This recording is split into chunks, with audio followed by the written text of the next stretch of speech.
2019 წლამდე ახლანდელი იორლენდის ტერიტორიაზე სულ სხვა რეალობა დაგხვდებოდათ, თუმცა სამი მეგობრის საერთო სურვილმა და ძალისხმევამ აქაურობა ძირფესვიანად შეცვალა და სულ სხვა კონცეფცია შესწინა.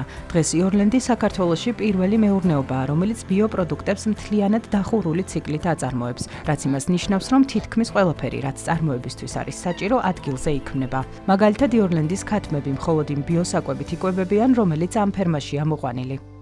ეს დღეისობით ჩვენ ვაშენებთ ჩაკეტილი ციკლის ბიომეურნეობას, სრულყოფილ ფერმას, თითქმის ყველანაირი მიმართულებით, რომელიც ამ ეტაპზე უკვე აწარმოებს საკუთარ ბიოპროდუქტს და უკვე მეორე წელია რეალიზაციასაც ვახდენთ, ხოლო სამომავლო ხედვაში ეს ადგილი უნდა გახდეს სოფლის ტურიზმის ერთ-ერთი გამორჩეული ლოკაცია, სადაც ნებისმიერ მომხმარებელს შეიძლება მოსვლა და სოფლის ტურიზმის ყველა საინტერესო და სათავგადასავლო გამოცდილების მიღება.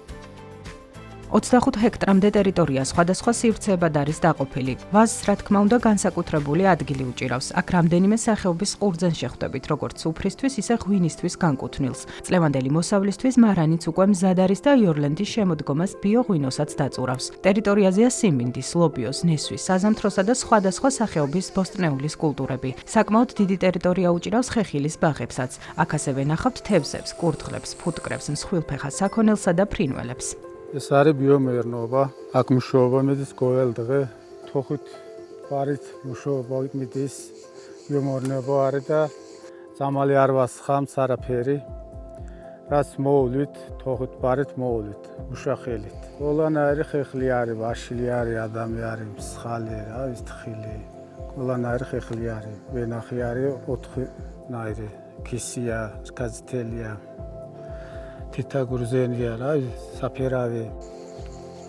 ბიოპროდუქტების წარმოება მარტივი არ არის. პროცესს დამოუკიდებელი სერტიფიცირების სისტემა აკონტროლებს. იორლენდის შესაბამისობას კავკას სერტი ამოწმებს, რომლის აკრედიტაციასაც გერმანიის სახელმწიფო სააკრედიტაციო უწყება უზრუნველყოფს.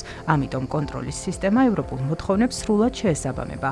ბიოსერტიფიკატის მიღება საკმაოდ ხანგრძლივი პროცესია. მეურნეობა უკვე მესამე წელია გადის გარდამავალ, ეგრეთ წოდებულ კონვერსიის პერიოდს, რომლის განმავლობაშიც თითოეული ეტაპი დეტალურად მოწმდება. ოფიციალური ბიოსერტიფიკატის მიღებამდე ერთი წელია დარჩენილი, იქამდე კი ინსპექტორები მეურნეობას წელიწადში ერთხელ გეგმიურად, ხოლო ერთხელ წელიწადში გაფრთხილების გარეშე სტუმრობენ. ფერმერმა არ იცის, როდის აიღებენ ნიადაგის ან პროდუქტის ნიმუშებს ლაბორატორიული კვლევისთვის, რაც სისტემის სანდოობას კიდევ უფრო მეტად ზრდის. პროცესის დასრულების შემდეგ იორლენდი ოფიციალურ ბიოსერტიფიკატსაც მიიღებს, რაც მის პროდუქტებს ევროპული ბიოსტანდარტების აღიარებას მისცემს. სერტიფიცირების მესამე წელი ჩავხურეთ წარმატებით, ვფლობთ გარდამავალ სერტიფიკატს ბოსტნეულის, ვენახის და ხეხილის მიმართულებით. ეს უკვე ბოლო ნაბიჯამდე, ანუ ერთი ნაბიჯი გვაქვს, ასე ვთქვათ, დარჩენილი, იმიტომ რომ 2027 წელს სრული ფერმა იქნება სერტიფიცირებული. იორლენდში მალე სასტუმრო და სარესტორნო სივრცეც დაემატება, რაც აგროგასტრონომიის გამოცდილების მიღების ძალიან კარგი შესაძლებლობა იქნება ტურისტებისა და დაინტერესებული მხარეებისთვის. იგეგმება ეთნოსივრცეების დამატებაც, სპეციალურად ამისთვის ტერიტორიაზე რამდენიმე ოდა უკვე განთავსებულია.